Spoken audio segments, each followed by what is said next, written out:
Okay, today we're going to be taking apart some Power Wheels gearboxes, and I'm going to show you how to upgrade them. Take out the motor by taking out these two screws.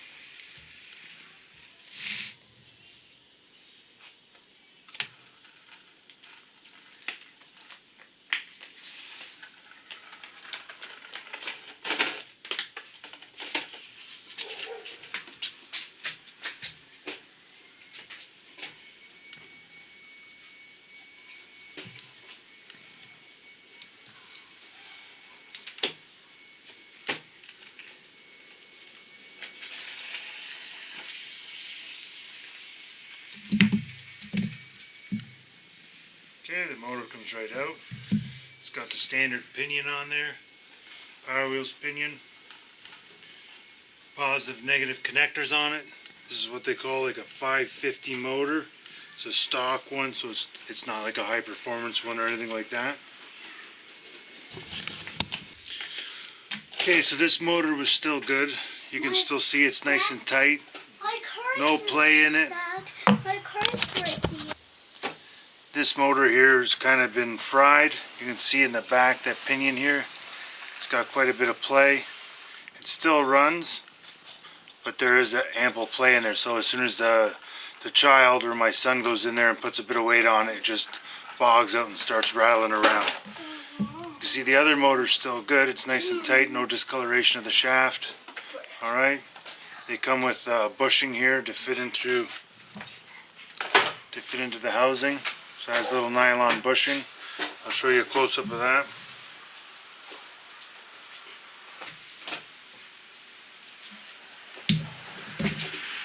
Alright, so there's the burnt motor, and there's the nylon bushing that went on it. So it seats on there and then fits into the housing. This one's a little chewed up from when I tried to remove the pinion, but I don't need this one anymore. Here's the new motors that are going to be going into this Power Wheels. This is what they call like a 775 motor. Alright, it was off internet. Okay, so the new gear, or the new motor I should say, has a little bit bigger outer diameter mounting surface. So the old collar doesn't fit on it, but the OD is still good. But I mangled this one trying to open the inside up, so I had to make up a new one. Okay, so it's a very small thin piece of Delrin, and it fits on that motor to go into the other into the housing. Now in these housings, what happens is they have nylon gears, which once you go up to the bigger motor tend to strip. So what I did was I went online and I ordered up the steel gear to replacement. I don't know if I need it, but you know how it is once your kids break something, they want it up and running. So I said, better to have it here than to be ordering it when, you know, when we're down. So you can see there it's steel anyways, pretty much the same dimensions, and it fits in the housing. What happens here is the problem is when we order these up, the selection's not too good, and here you can see this has a larger diameter through shaft, and this one here, I don't know if you can tell from the picture, looks to be about the same size, but then I have to put a bearing in there which reduces that hole, and then it doesn't fit on the pinion. So I'll show you the pinion and the bearing. So here's the stock pinion, fits into the hole there through the nylon gear. No problem, and the friction is just nylon on steel friction. Now this one here, it fits in the first recess and doesn't go through.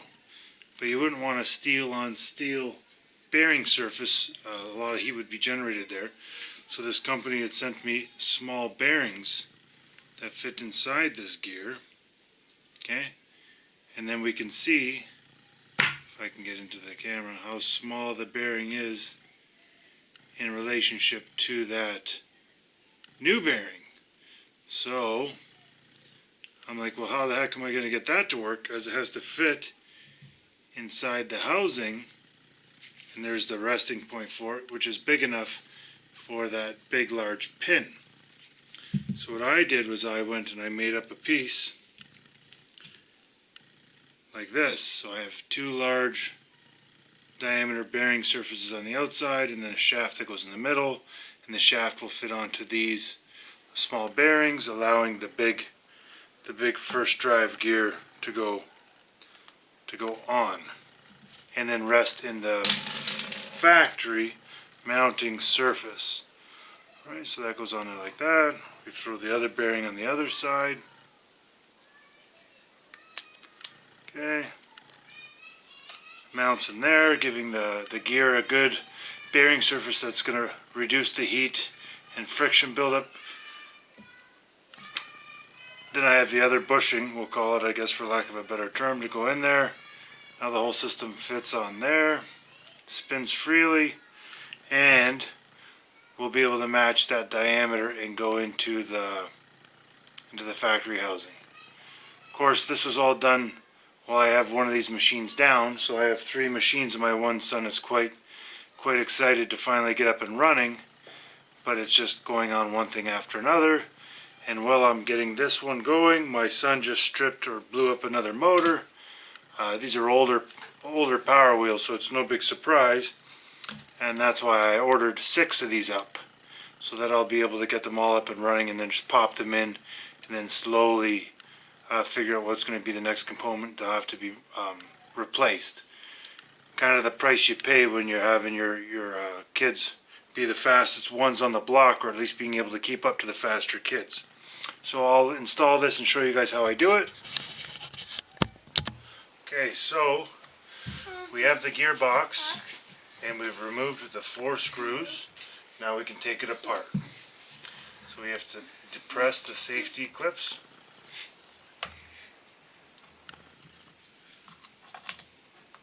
Can I do it, Dad?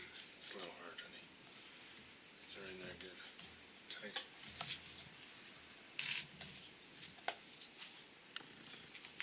One, 2, 3.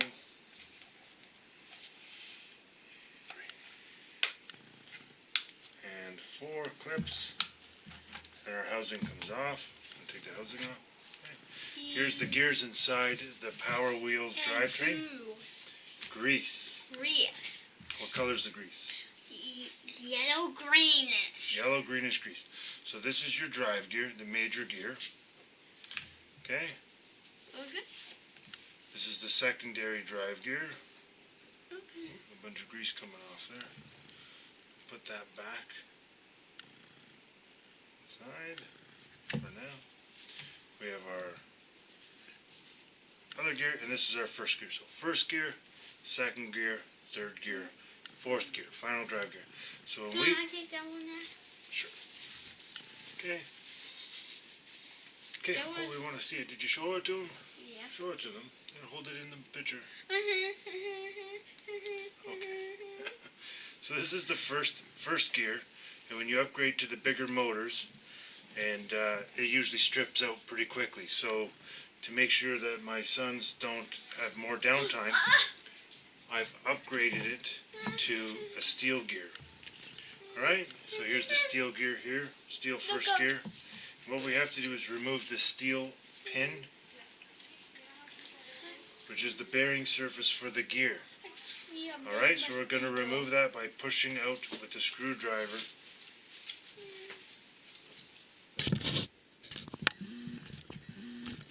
Okay, so we're going to remove that pin, and to do so, there's a little opening in the back where we're going to use a punch or screwdriver to bang it out. I want to bang it. Okay, we've already done that, so out comes the pin. Okay, now what you can see is this pin is very large.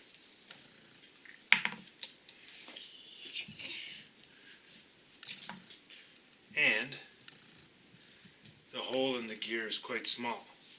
Now the hole in the gear also gets a bearing, a little ball bearing.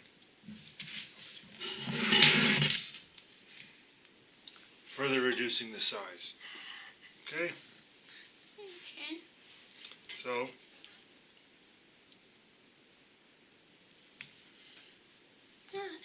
the bearing there, bearing goes in, bearing on each side. So what we did was we made a small shaft to fit inside the bearing.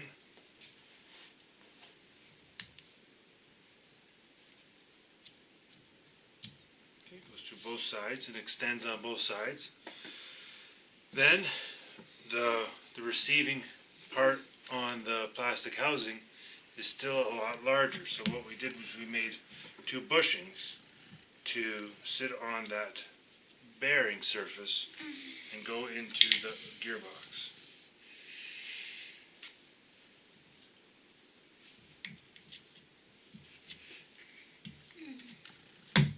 Okay, so if you can see that in there now, it's reduced the hole in size.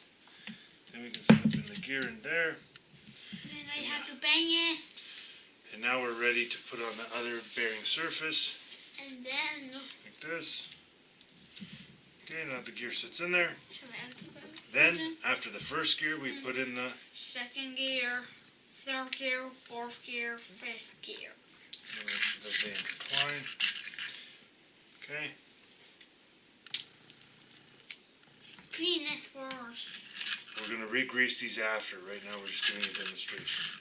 Okay, and once you put this gear in on this one, now the drivetrain is essentially back. Fourth. Okay, now what we do is redistribute the grease that's in the gearbox onto all our gears.